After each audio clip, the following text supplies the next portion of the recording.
ইংরেজি নববর্ষ বা 31st নাইট উদযাপন একটি অনর্থক কাজ এবং ক্ষেত্রবিশেষ বিভিন্ন রকম গুনাহের উপলক্ষ বলে মন্তব্য করেছেন জাতীয় মসজিদ বাইতুল মোকাররমের খতিব মাওলানা আব্দুল মালেক সাহেব।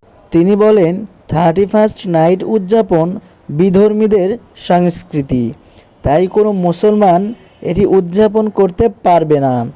তিনি আরও বলেন, প্রত্যেক দিন, প্রতি রাত এবং প্রতি মুহূর্তকে উদযাপন করতে বলে। প্রতিটি মুহূর্ত আমাদের জন্য গুরুত্বপূর্ণ।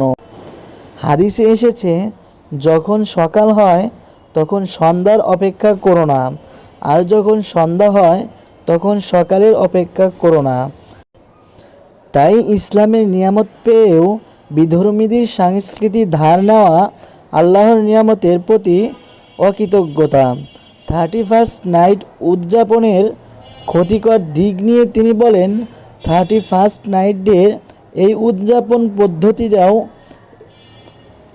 উদযাপন পদ্ধতি অনর্থক ও অযৌক্তিক।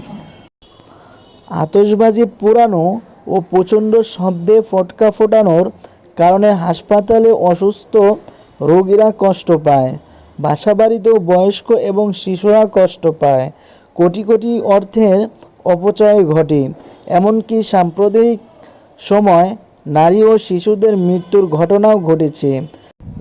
তাই জনগণের কল্যাণ বিবেচনায় রাষ্ট্রের উচিত আইন করে 31st নাইট উদযাপন নিষিদ্ধ করা। 31st নাইট ডে রাষ্ট্রীয় পক্ষ থেকে বন্ধ করে দেওয়া হোক। এই ব্যাপারে আপনার মূল্যবান কমেন্ট জানাতে ভুলবেন না।